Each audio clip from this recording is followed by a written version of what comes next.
Hey everybody, I'm Brandon Cruz, and welcome to week 5 of Game of Thrones Fantasy League. Of course, as every week, there's a lot of stuff that happens in the episode, but I only want to focus today on a few key points. One, I'm hoping that Sansa, our friendly Stark Sansa, actually is growing up and actually doesn't get pulled back into the web that Littlefinger has uh, laid. Do you lay webs? Spin webs. I hope she doesn't get caught up in Littlefinger's web too much. You know, there's the thing about him, you never know what his motivations are, really.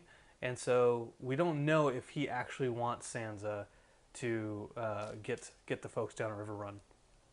Of course, she lies to John, and you know we can't really blame her because she's had everything taken away from her, and although she loves her half brother, you know she still wants to keep her sense of power to herself. So I'll give her that.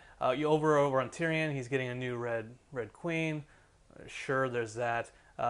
Danny, she says, "Hey, Jorah, I order you to find a cure for that weird stone skin thing you got going on." Which is cool. AV Club they mentioned a point like that.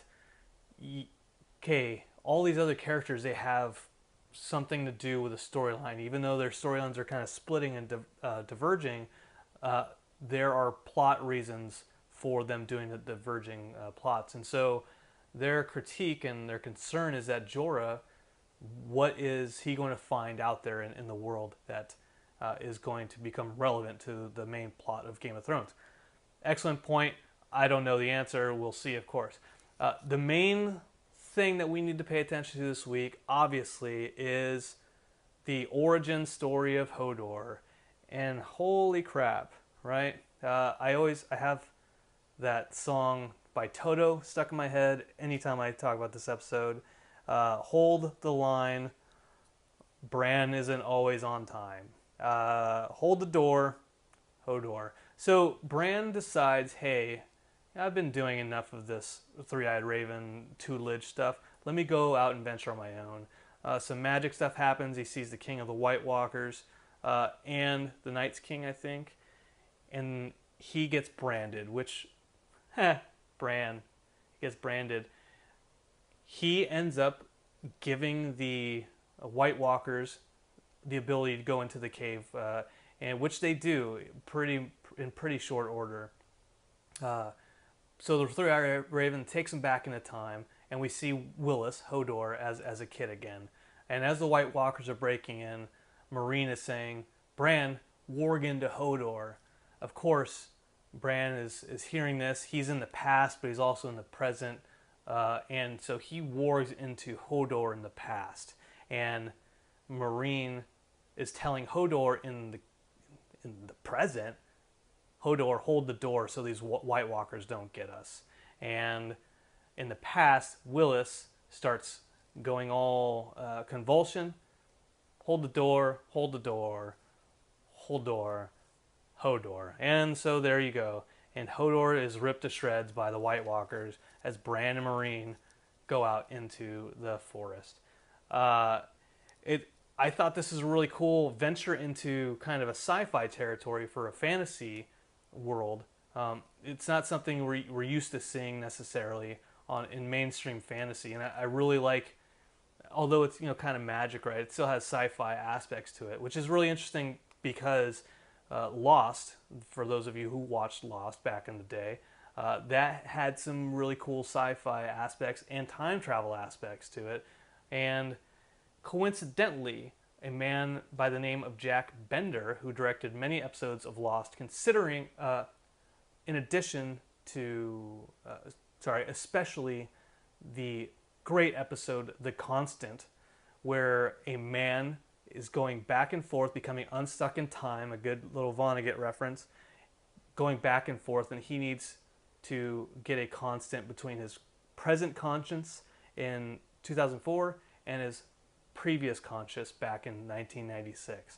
It's a really great episode, and Jack Bender directed that one as well as this one, The Door. And I think that's so awesome.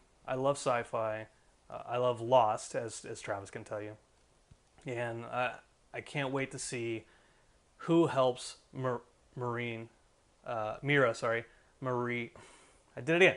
Meera and Bran. He might have hands that are cold. I mean, it's icy out there, so I don't know. Let's get into the points. God dang it, John Caulfield. He's still in the lead. He has 616 points. But we have a lead. We have a second place lead change. And Chris, who the bearded guy threatened me last week with saying he's going to take second place. Sure enough, that mother trucker gets in. He's got 370 points. Am I in third place? No, I'm not in third place. Guess who's in third place? Bravo's Penny Pinchers, Travis Menard. He's at 196 points. I go up a little bit points-wise, but I'm still behind at 170. Great. This is the coolest thing. The last two positions have finally swapped. Lauren is now in fifth place. She has 60 points. And Robert, oh Robert, you let your wife win. You're probably letting Lauren win. I bet you that's happening. But he's sitting at 55 points. Guys, I don't know if John Caulfield can be caught up to. I don't know if Chris can get caught up to. Well, Chris can. Because turns out that if you have an entire army, he has the White Walkers as a team, you get points for every single one of those kills.